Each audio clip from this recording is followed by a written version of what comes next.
ये आकाशवाणी रायपुर है। छत्तीसगढ़ी समाचार बुलेटिन के संग धर्मेंद्र दुबे के जय जोहार। आज के प्रमुख समाचार।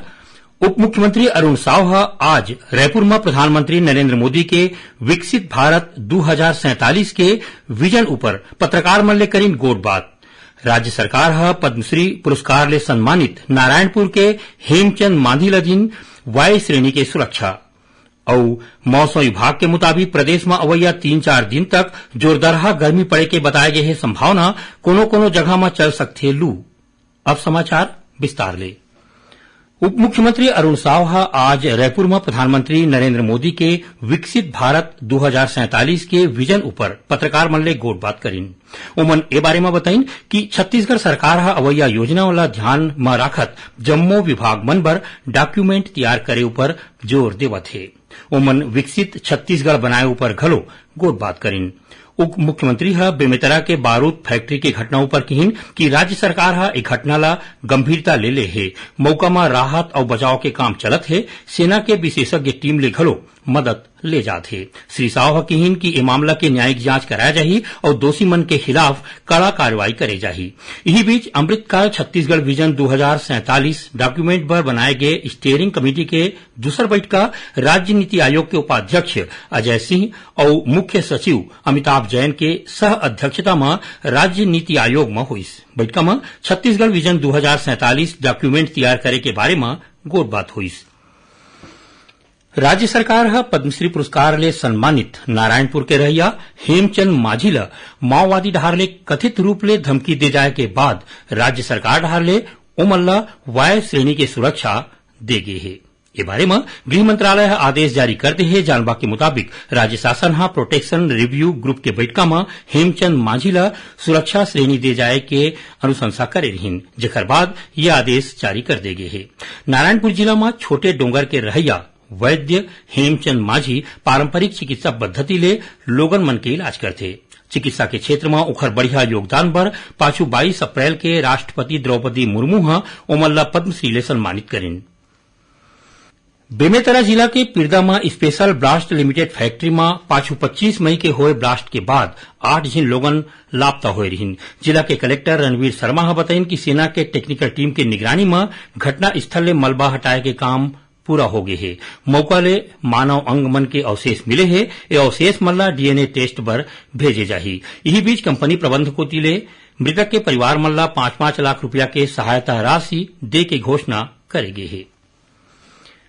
कोयला घोटाला और मनी लॉन्ड्रिंग केस में जेल में बंद पूर्व मुख्यमंत्री के उप सचिव सौम्या चौरसिया ला हाईकोर्ट ले अंतरिम राहत नहीं मिल पाए है। जमानत अर्जी ऊपर हाईकोर्ट ईडी ले जवाब मांगे है। मामला के सुनवाई न्यायाधीश एन के व्यास के बेंच में हुई। मामला की अगला सुनवाई 10 जून के बाद होगी। जानबा के मुताबिक कथित कोयला घोटाला मामला में सौम्या चौरसिया ला मनी लॉन्ड्रिंग केस में ईडी 2 दिसंबर 2022 के गिरफ्तार करे हिन, जेकर बाद ले सौम्या चौरसिया रायपुर के सेंट्रल जेल में बंद है। राज्यपाल विश्वभूषण हरिचंदन ले आज राजभवन में छत्तीसगढ़ी भाषा छात्र विकास समिति के अध्यक्ष ऋतुराज साहू की अगुवाई में समिति के सदस्य मन मिलिन। उमन राज्यपाल ला राज्य में शिक्षा, शासकीय कामकाज और रोजगार के क्षेत्र में छत्तीसगढ़ी भाषा के प्रयोग ला बढ़ावा दे के बारे में ज्ञापन सौंपिन। प्रदेश में शाला प्रवेश उत्सव के आयोजन 18 जून ले करे जाही। यही कड़ी में गौरेला पेंड्रा मरवाही जिला के कलेक्टर लीना कमलेश मंडावी शाला प्रवेश उत्सव के शुरुआती तैयारी और प्रचार प्रसार के निर्देश जिला शिक्षा अधिकारी और एखर ले जुड़े विभाग मन ल दे है। कलेक्टर शाला प्रवेश उत्सव शुरू होए के पहली भवन और कक्षा मन के साफ सफाई के संगे संग मरम्मत करे के घलो निर्देश दे है। छत्तीसगढ़ी समाचार बुलेटिन आप मन आकाशवाणी रायपुर ले सुनत हो। छत्तीसगढ़ के खबर ले है आपके वास्ता और खबर के विश्वसनीयता ले है हमार वास्ता। आकाशवाणी समाचार रायपुर के प्रादेशिक समाचार बुलेटिन के संगे संग हमार समसामयिक कार्यक्रम आप रेडियो के संग अपन मोबाइल में घलो सुन सकत हो। आकाशवाणी समाचार फेसबुक, ट्विटर और यूट्यूब में घलो हावय। हमार फेसबुक पेज हरे Chhattisgarh news on AIR, Twitter handle CGAIR news और हमार यूट्यूब चैनल हरे छत्तीसगढ़ AIR न्यूज। तो अब रेडियो के संगे संग आपके मोबाइल के माध्यम ले हम आप तक पहुंचत हन। छत्तीसगढ़ के हर खबर पर सुनत रहो आकाशवाणी समाचार। और अब आगू बाढ़वों बाँचे समाचार को थी। यूपीएससी 2024 बर राखे गे निःशुल्क मॉक टेस्ट में पढ़ैया छात्र मन हा बढ़ चढ़ के भाग लीन। रायपुर के संगे संग आने आने जिला के छात्र मन हा घलो ये टेस्ट में भाग लीन।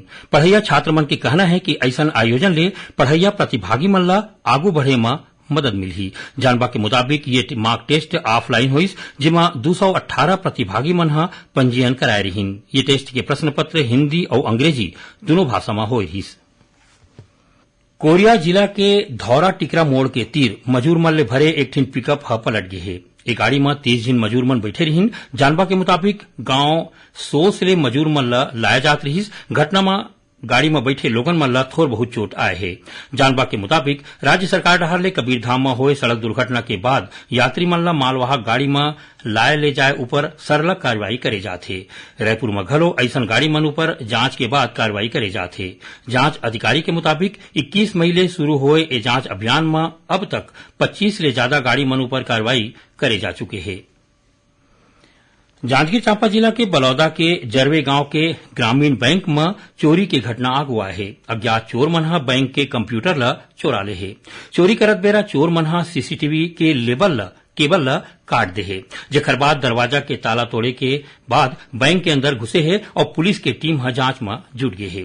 एती राजनांदगांव जिला के गांव चिचोला के तीर एक ठिन पेट्रोल पंप के मैनेजर ले 14 लाख रुपया के लूट हो गए है। जानबा के मुताबिक आरोपी मन हा मैनेजर के संग मारपीट घलो करीन। घटना वाले जगह ले सीसीटीवी फुटेज में एक ठिन सफेद कार दिखत है। पुलिस हा नाकाबंदी करके आरोपी मन के खोजबीन शुरू कर दे है। उन्हें आईजी दीपक झा हा पूरा मामला के बारीकी ले जांच करे के निर्देश दे हवय। बलरामपुर जिला के गांव डुमरखी के जंगल में 2 जिन मनखे के शव मिले हैं। पुलिस के मुताबिक ये दोनों शव ला जलाए के प्रयास करेगे है। पुलिस मामला की जांच करत है। यदि ये दोहरा हत्याकांड के विरोध में बजरंग दल की अगुवाई में लोगन मन हा बलरामपुर के रद्दा में चक्का जाम करीन। राष्ट्रीय राजमार्ग क्रमांक 343 में चक्का जाम के बाद दोनों कोती गाड़ी मन के लंबा कतार लग गए। बाद में प्रशासन के समझाइश के बाद चक्का जाम हटाएगी। अब पेश है मौसम के हाल। प्रदेश में ए बेरा चरचरावत गर्मी पड़त है। मौसम विभाग के मुताबिक अवैया 3 दिन तक प्रदेश के मध्य छत्तीसगढ़ में जोरदार गर्मी पड़े के संभावना है। उत्तर पश्चिम ले अवैया गर्म और शुष्क हवा के सेती प्रदेश के तापमान में सरलग बढ़ोतरी होवत है। काली 28 मई के गौरेला, पेंड्रा, मरवाही, बिलासपुर, मुंगेली, रायपुर, दुर्ग, राजनांदगांव, मोहला, मानपुर, खैरागढ़, बालोद, बेमेतरा और कबीरधाम जिला के कोनो जगह में लू चले के चेतावनी घलो दे गए है। जानबा के मुताबिक काली इतवार के प्रदेश के सबले ज्यादा तापमान बेमेतरा जिला में 44.1 डिग्री सेल्सियस रिकॉर्ड करेगी। अब थोड़कुन समाचार सार में।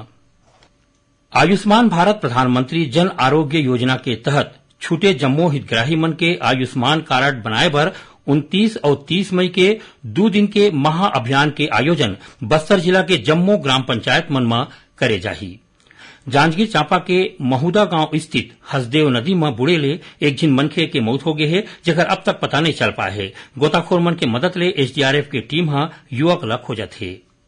और जांजगीर के अकलतरा के तरौद में स्थित महानदी पावर प्लांट में मजदूर यूनियन मन हड़ताल कर दिन। मजदूर मन के 5 सूत्री मांग ल लेके ये हड़ताल करे जात है। आखिर में प्रमुख समाचार एक गांव फिर। उप मुख्यमंत्री अरुण साव आज रायपुर में प्रधानमंत्री नरेंद्र मोदी के विकसित भारत 2047 के विजन ऊपर पत्रकार मन ले करीन गोट बात। राज्य सरकार पद्मश्री पुरस्कार ले सम्मानित नारायणपुर के हेमचंद माझी लदीन वाय श्रेणी के सुरक्षा। और मौसम विभाग के मुताबिक प्रदेश में अवैया 3-4 दिन तक जोरदार गर्मी पड़े के बताए गए है संभावना। कोनो जगह में चल सकते लू। एक संग छत्तीसगढ़ी समाचार बुलेटिन इहे सिरावत है। जय जोहार।